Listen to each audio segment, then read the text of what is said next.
आज कांग्रेस पार्टी ने 43 वर्ष के सचिन पायलट को राजस्थान के उप मुख्यमंत्री पद से हटा दिया है और राजस्थान के प्रदेश अध्यक्ष के तौर पर उनकी कुर्सी भी आज चली गई।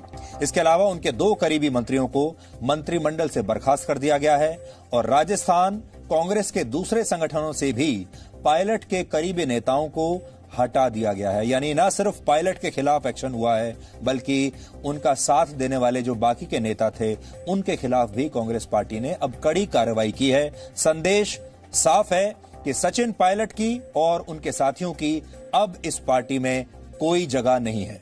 यानी मुख्यमंत्री अशोक गहलोत से राजनीतिक लड़ाई में कांग्रेस ने सचिन पायलट से वो सब कुछ छीन लिया जो पिछले 6-7 वर्षों में अपनी कड़ी मेहनत के दम पर उन्होंने हासिल किया था।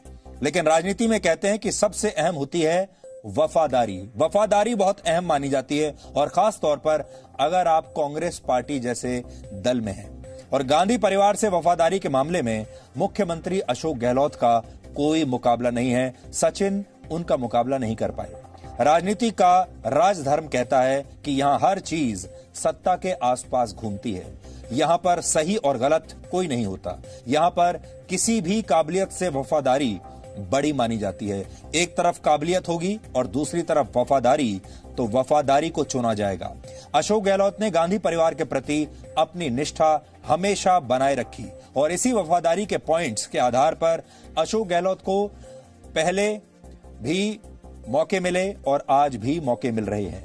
एक तरफ यह वफादारी है तो दूसरी तरफ सचिन पायलट की बगावत है। इसलिए जो उम्मीद पहले की जा रही थी वही हुआ। कांग्रेस नेतृत्व ने अशोक गहलोत और सचिन पायलट की लड़ाई में मुख्यमंत्री गहलोत का खुलकर साथ दिया और पिछले 3 दिन से सचिन पायलट जो सियासी उड़ान भर रहे थे उसमें सचिन पायलट के पर कतर दिए गए।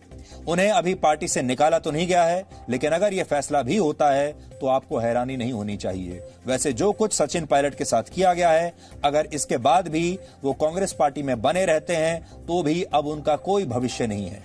इसलिए उन्हें खुद ही इस पार्टी से या तो निकल जाना होगा और या फिर इस पार्टी के अंदर रहते हुए लगातार बगावत करनी होगी गांधी परिवार के खिलाफ और नेतृत्व के खिलाफ। ऐसा भी हो सकता है क्योंकि ऐसे बहुत सारे नेता हैं जो पार्टी छोड़ते नहीं हैं, पार्टी के अंदर ही रहते हैं और अपनी पार्टी के खिलाफ बगावत करते रहते हैं। ऐसे लोग आपने देखा होगा बीजेपी में भी हैं। उदाहरण के तौर पर अरुण शौरी बीजेपी छोड़कर नहीं गए लेकिन लगातार बगावत करते रहते हैं। इसी तरह यशवंत सिन्हा भी बीजेपी में हैं। उसी तरह अगर आप देखें तो शत्रुघ्न सिन्हा भी बीजेपी छोड़कर गए नहीं, यही हैं, वो किसी पद पर भी नहीं है और लगातार अपनी पार्टी के खिलाफ बात करते रहते हैं। सचिन पायलट अगर चाहें तो वो भी यही कर सकते हैं, पार्टी छोड़कर नहीं जाएंगे, पार्टी के अंदर रहेंगे और लगातार पार्टी के खिलाफ बात करेंगे।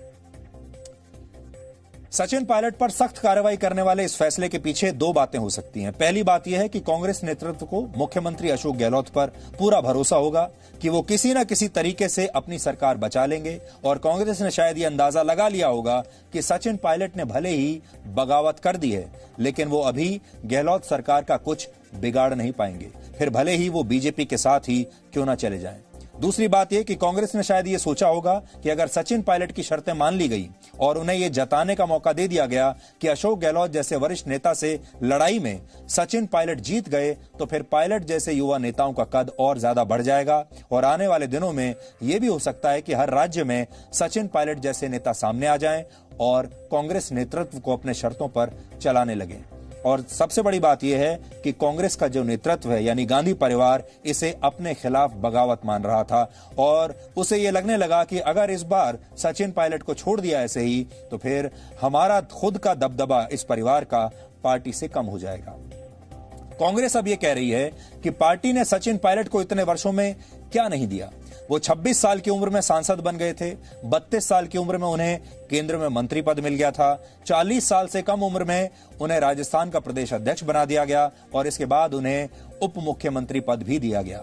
लेकिन बीजेपी की वजह से सचिन पायलट भटक गए और सरकार गिराने की साजिश में जुट गए। यानी कांग्रेस का कहना यह है कि सचिन पायलट जरूरत से ज्यादा महत्वाकांक्षी हो गए। वो और बड़ा बनना चाहते थे, वो शॉर्टकट अपना रहे थे और वो बहुत जल्दबाजी में थे। 42 साल की उम्र में ही वो मुख्यमंत्री भी बन जाना चाहते थे और यही महत्वाकांक्षा उनके खिलाफ चली गई। ऐसा कांग्रेस के नेताओं का मानना है कि सचिन ने बहुत जल्दबाजी दिखाई, थोड़े दिन और इंतजार करना चाहिए था। दूसरी तरफ अगर आप अशोक गहलोत को देखें, अशोक गहलोत बहुत पुराने खिलाड़ी हैं, राजनीति के बहुत सधे हुए खिलाड़ी हैं। अशोक गहलोत राजस्थान के बहुत बड़े नेता हैं, आज के नेता नहीं हैं। एक एक कार्यकर्ता को नाम से जानते हैं और अशोक गहलोत जैसे नेता को उनके पद से हिला देना कोई छोटी मोटी बात नहीं है, वो अच्छी तरीके से जानते हैं। सचिन पायलट अभी उनके सामने बहुत जूनियर खिलाड़ी हैं और सचिन पायलट क्या करने वाले हैं ये अशोक गहलोत को 6 महीने पहले ही पता चल गया था, इसलिए उन्होंने अपनी सारी घेराबंदी पहले से करके रखी थी। सचिन पायलट को एहसान याद दिलाना, उन्हें बीजेपी की साजिश का हिस्सा बताना, उनसे राजनीतिक सत्ता और शक्ति छीन लेना, एक तरह से कांग्रेस ने सचिन पायलट के लिए अपने दरवाजे अब बंद कर दिए हैं। कांग्रेस का दावा है कि पार्टी के केंद्रीय नेतृत्व ने कम से कम 6 बार सचिन पायलट से बात करने की कोशिश की। कई दूसरे नेताओं ने सचिन पायलट को कई बार मनाने की कोशिश की, लेकिन पायलट माने नहीं। आज जयपुर में कांग्रेस विधायक दल की दूसरी बैठक हुई। कल की बैठक में सचिन पायलट और उनके समर्थक विधायक नहीं गए थे। कांग्रेस ने कहा था कि सचिन पायलट को दूसरा मौका दिया जा रहा है जिससे वो विधायक दल की बैठक में शामिल हों, लेकिन वो आज भी इस बैठक में नहीं गए। कांग्रेस ने पहले ही सचिन पायलट पर कार्रवाई करने का मन बना लिया था और वो उन्होंने आज कर दी। विधायक दल की बैठक में पार्टी विरोधी गतिविधियां करने वाले नेताओं पर कार्रवाई करने के लिए कहा गया और इसी के बाद कांग्रेस ने मीडिया के कैमरों के सामने आकर सचिन पायलट और उनके करीबी लोगों पर कार्रवाई का ऐलान कर दिया। सचिन पायलट की जगह पर गोविंद सिंह को राजस्थान का नया प्रदेश अध्यक्ष बना दिया गया है और अब तक कैमरे पर न बोलने वाले मुख्यमंत्री अशोक गहलोत ने भी खुलकर आज से बोलना शुरू कर दिया कि सचिन पायलट बीजेपी के हाथों में खेल रहे हैं। सचिन पायलट पर कार्रवाई का ऐलान करते हुए कांग्रेस के नेता रणदीप सिंह सुरजेवाला ने आज कहा क्या कहा और फिर अशोक गहलोत ने क्या कहा, पहले आप ये सुनिए और उसके बाद हम आपको आज बहुत ही दिलचस्प कहानी बताने वाले हैं। सचिन पायलट के जाने की इनसाइड स्टोरी क्या है, आज हम ये बहुत ही इंटरेस्टिंग कहानी है, बड़ी फिल्मी कहानी है, आज आपको वो बताएंगे और इसके बाद ये भी बताएंगे कि अब सचिन पायलट क्या करेंगे, उनके पास क्या विकल्प बचे हैं। भारतीय जनता पार्टी ने एक साजिश के तहत संपूर्ण बहुमत से राजस्थान की बहादुर जनता द्वारा चुनी गई कांग्रेस की सरकार को अस्थिर कर गिराने की साजिश की है। हम सबको एक बात का खेद अवश्य है कि राजस्थान के उप मुख्यमंत्री हमारे युवा साथी सचिन पायलट जी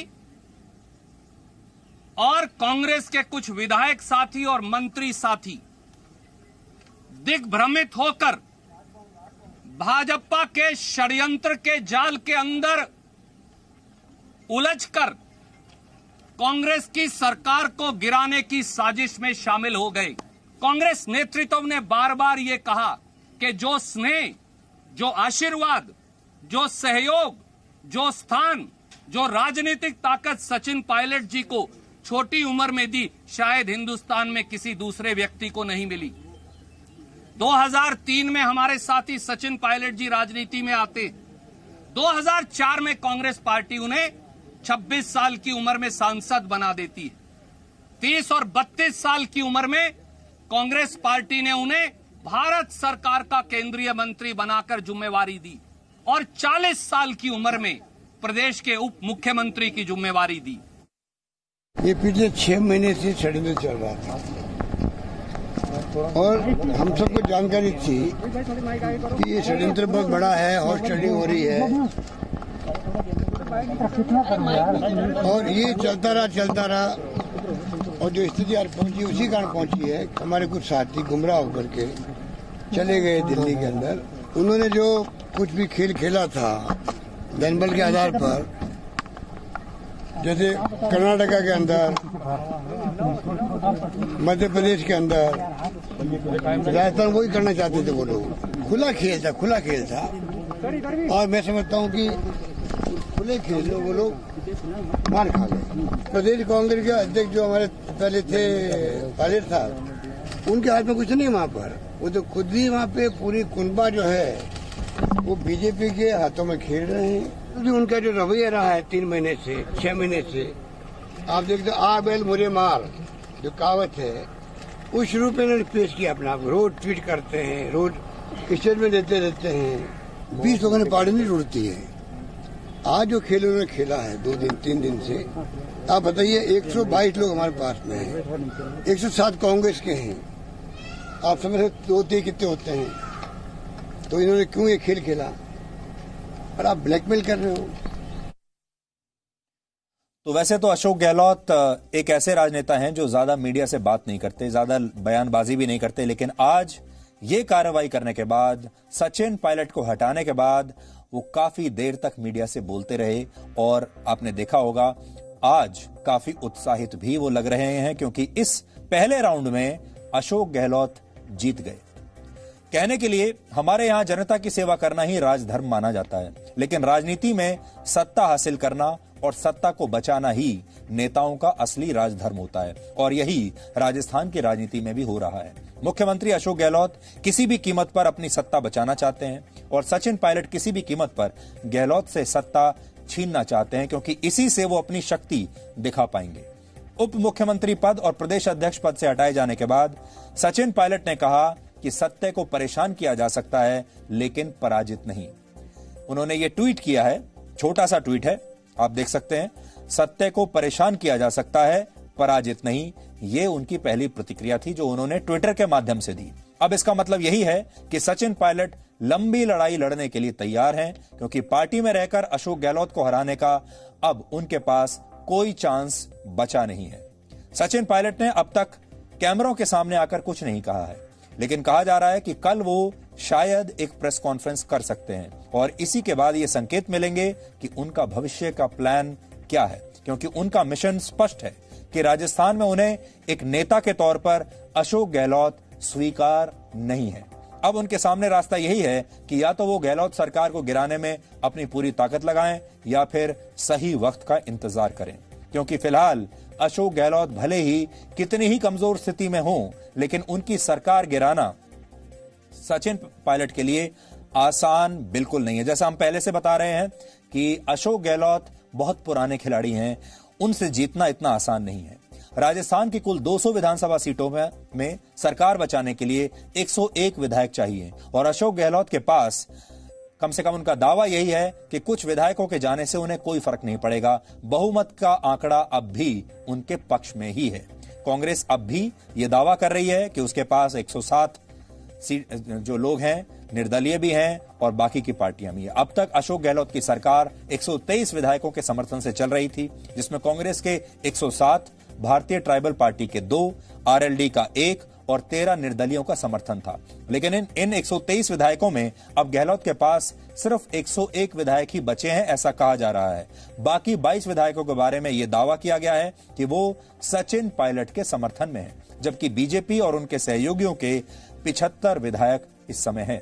लेकिन इसके बावजूद अशोक गहलोत सरकार पर उतना बड़ा खतरा नहीं है जैसा खतरा मध्य प्रदेश में कांग्रेस की कमलनाथ सरकार को था, और जहां ज्योतिरादित्य सिंधिया के पार्टी छोड़ने के बाद कमलनाथ की सरकार गिर गई थी। अशोक गहलोत राजनीति के बहुत पुराने खिलाड़ी हैं और उन्हें अनुभव है कि सरकार कैसे बनाई जाती है, और वो ये भी जानते हैं कि सरकार कैसे बचाई जाती है। यानी जो काम कमलनाथ नहीं कर पाए मध्य प्रदेश में, वो काम फिलहाल अशोक गहलोत ने कर दिखाया, अपनी सरकार बचा ली। राजस्थान में जिस भारतीय ट्राइबल पार्टी के 2 विधायकों का समर्थन गहलोत सरकार को था, उसके एक विधायक राजकुमार रावत ने आज यह आरोप लगाया कि पुलिस उन्हें कहीं भी जाने नहीं दे रही है और उन्हें एक तरह से बंधक बना लिया गया है। आप देखिए वो क्या कह रहे हैं। आज मैं राजस्थान विधानसभा का 84 विधानसभा क्षेत्र से विधायक हूं और वर्तमान में जो राजस्थान में स्थिति पैदा हो चुकी है, अभी ये हाल है कि हमें एक तरह से कैद कर रखा है, क्योंकि आज 3 दिन हो गए हमारे एमएलए क्वार्टर पे थे। कई लोग कह रहे हमारे साथ चलो, हमारे साथ चलो, और आज पुलिस प्रशासन की 3 से 4 गाड़ियां हमारे साथ लगी है। मैं क्षेत्र के लिए निकला, लेकिन वो लोग निकलने नहीं दे रहे हैं और चारों तरफ गाड़ियां लगा दी है और मेरी गाड़ी की चाबी भी ले ली गई है और दोनों तरफ ये पुलिस लगी हुई है। ये एक मतलब एक तरह की बदतमीजी की जा रही है। तो विधायकों की क्या स्थिति है राजस्थान में, अभी आपने देख लिया।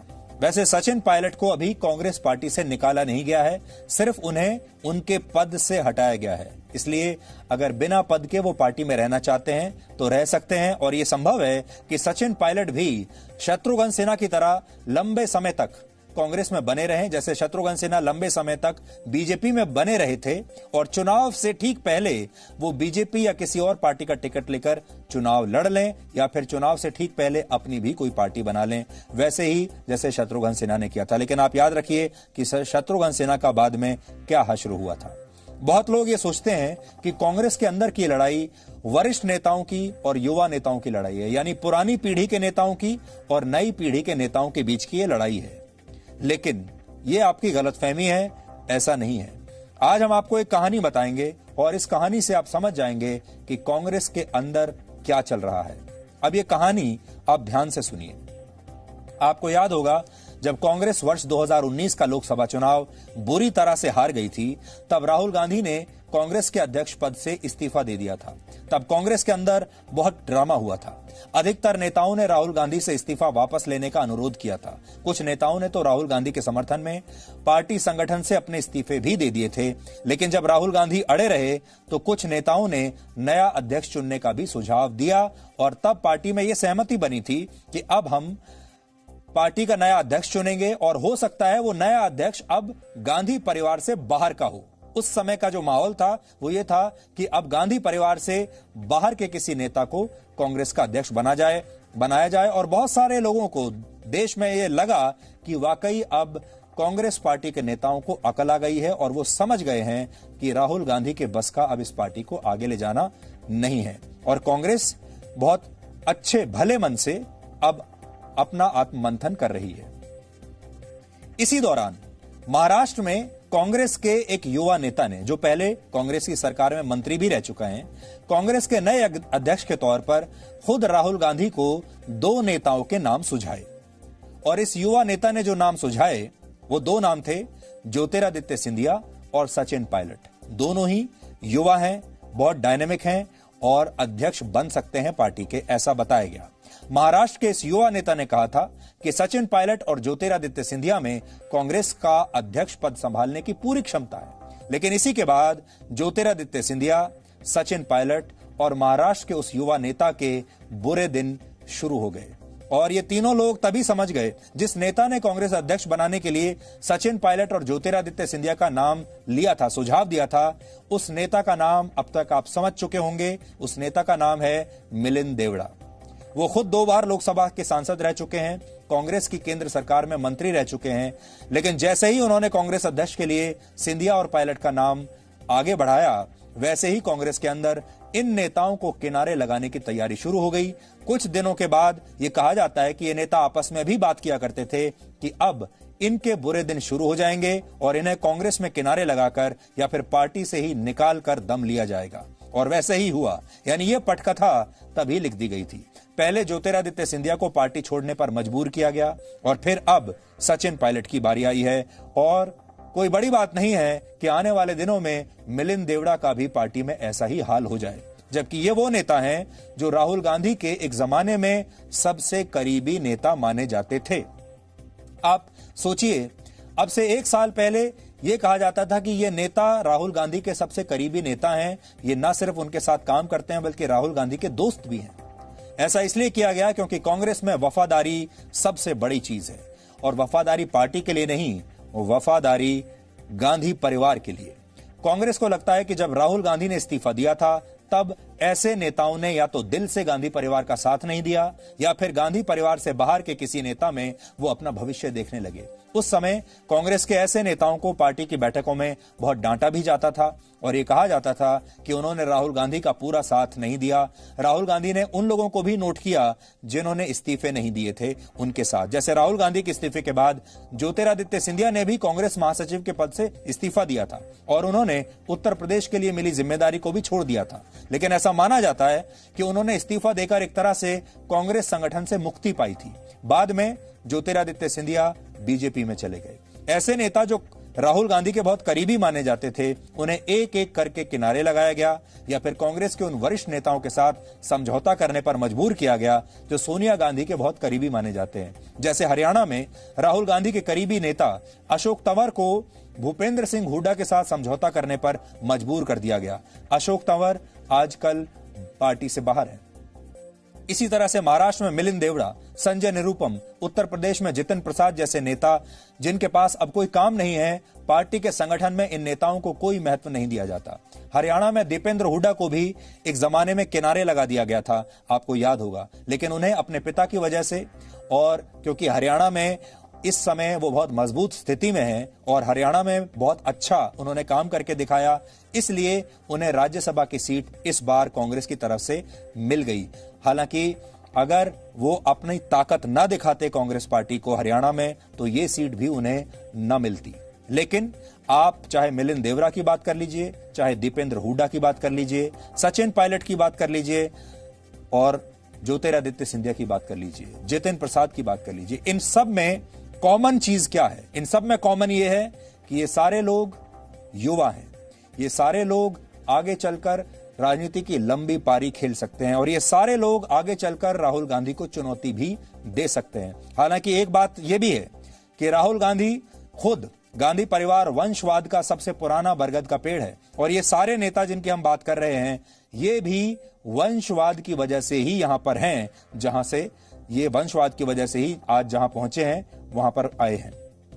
यहां दिलचस्प बात यह है कि 2019 में कांग्रेस अध्यक्ष पद से राहुल गांधी के इस्तीफे के बाद करीब 2 महीने तक कांग्रेस के अंदर ड्रामा चला कि किसे अध्यक्ष बनाया जाए और इसके बाद भी नए अध्यक्ष पर कोई फैसला नहीं हो पाया और 2 महीने बाद ही सोनिया गांधी को अंतरिम अध्यक्ष बनाकर फिर से कांग्रेस का नेतृत्व दे दिया गया। तब से सोनिया गांधी ही कांग्रेस की अंतरिम अध्यक्ष बनी हुई हैं और अब तक कांग्रेस को नया अध्यक्ष नहीं मिला है। यानी ये पूरी दुनिया को उनकी आंखों में धूल झोंकने वाली बात थी। ये एक तरह का नाटक था और ड्रामा था लोगों को यह बताने का कि हम लोकतांत्रिक तरीके से नया अध्यक्ष ढूंढ रहे हैं, जबकि मंशा ऐसी थी ही नहीं। और अब आप देखिएगा थोड़े दिन के बाद राहुल गांधी फिर से पार्टी के अध्यक्ष बन जाएंगे। इसलिए अशोक गहलोत और सचिन पायलट का टकराव सिर्फ राजस्थान में सत्ता की लड़ाई नहीं है, ये तो उसकी बहुत छोटी पिक्चर है, छोटी तस्वीर है। ये कांग्रेस की लड़ाई है, कांग्रेस के भविष्य की लड़ाई है जो पिछले 1 साल से अंदर ही अंदर चल रही थी।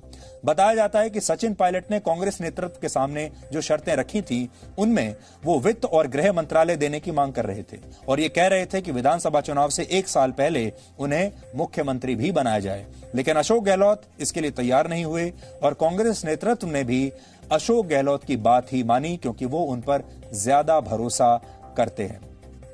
हालांकि समीकरण कैसे बनते हैं और बिगड़ते हैं आप देख लीजिए। 1 साल पहले तक सचिन पायलट राहुल गांधी के ज्यादा करीबी माने जाते थे, अशोक गहलोत राहुल गांधी के इतने करीबी नहीं माने जाते थे।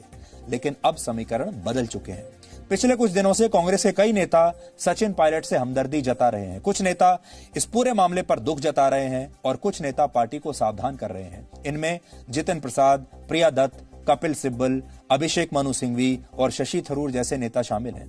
जितिन प्रसाद और प्रिया दत्त जैसे नेताओं ने खुलकर आज सचिन पायलट का समर्थन किया है और कहा है कि सचिन पायलट ने पार्टी के लिए जो मेहनत की उस मेहनत से कोई इनकार नहीं कर सकता और महत्वाकांक्षी होना बुरी बात नहीं है।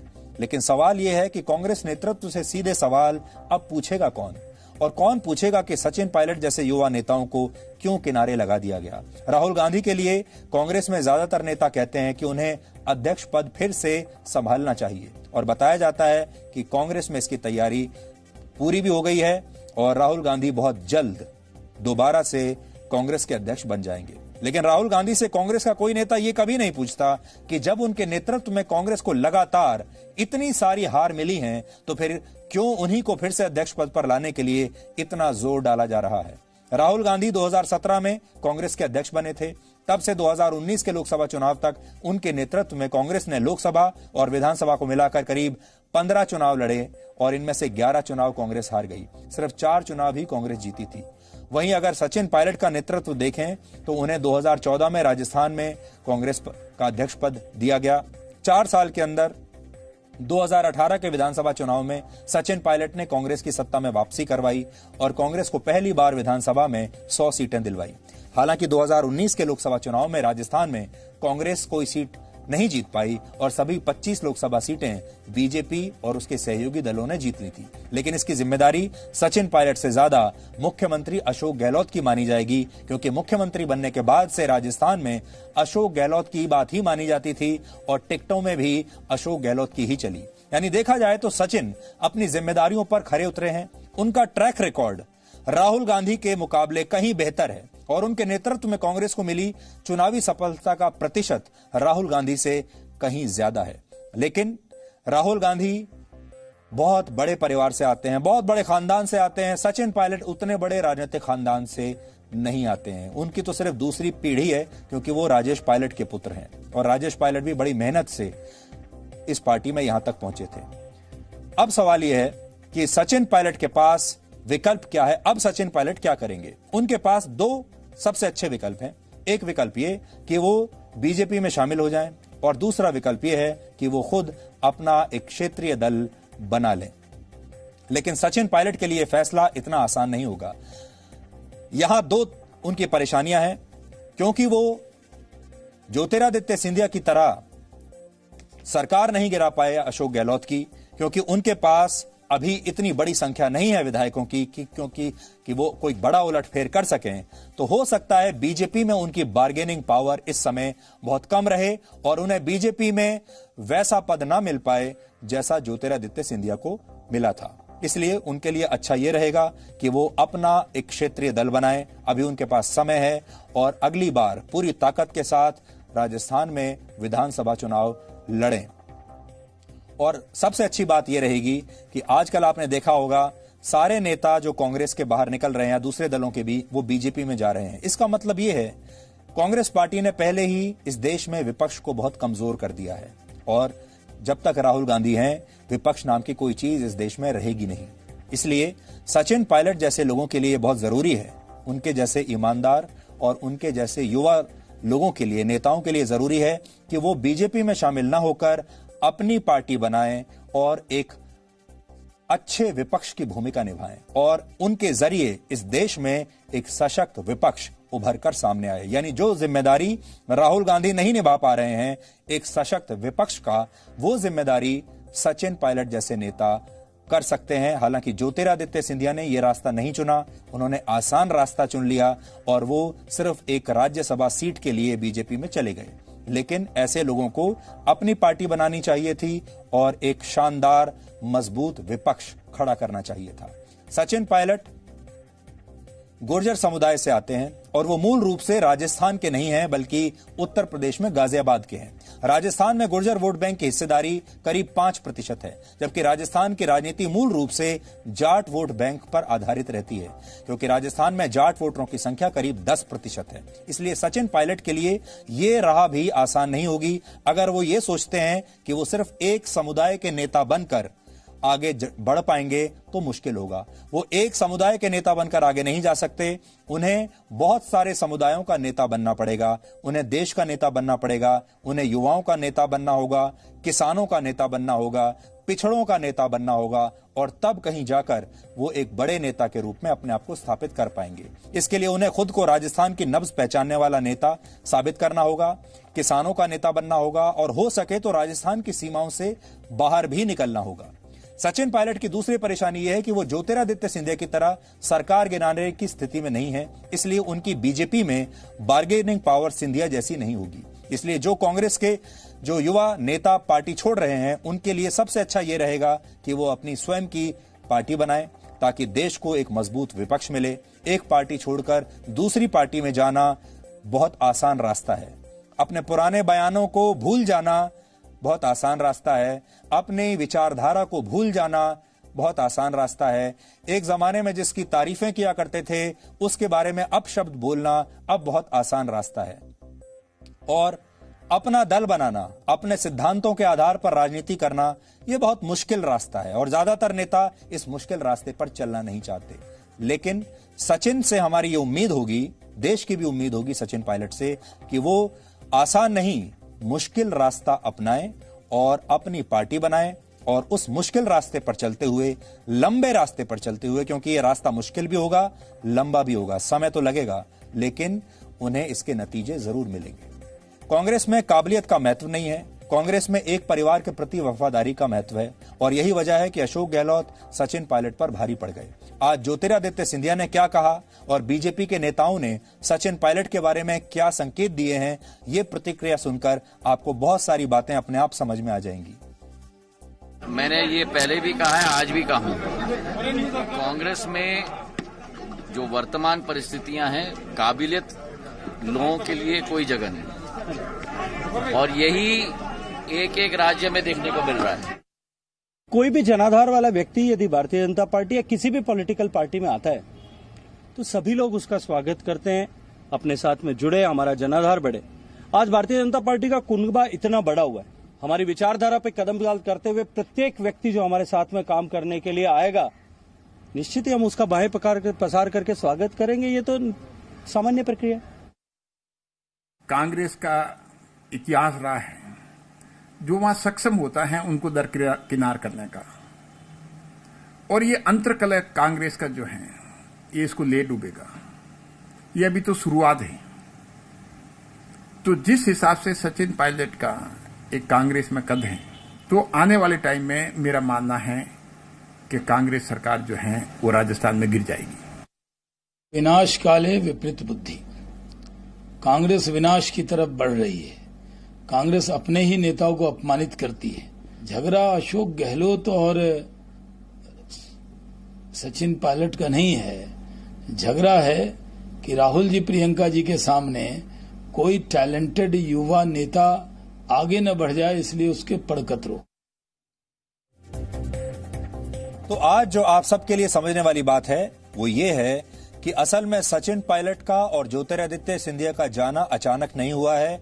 ये लोग पार्टी से जाएंगे, ये तो पिछले साल ही तय हो गया था, जब राहुल गांधी को और गांधी परिवार को इस बात का एहसास कराया गया था कि ये दोनों नेता अपने आप को भविष्य का कांग्रेस अध्यक्ष के बनने के बारे में सोच रहे हैं। ये अपने आप के बारे में इस तरह के ख्यालात रखते हैं और इनमें वो क्षमता है कि एक दिन ये अध्यक्ष पद के दावेदार बन सकते हैं। और यही बात गांधी परिवार से बर्दाश्त नहीं हुई और उसी दिन इनका एग्जिट प्लान तैयार कर लिया गया था।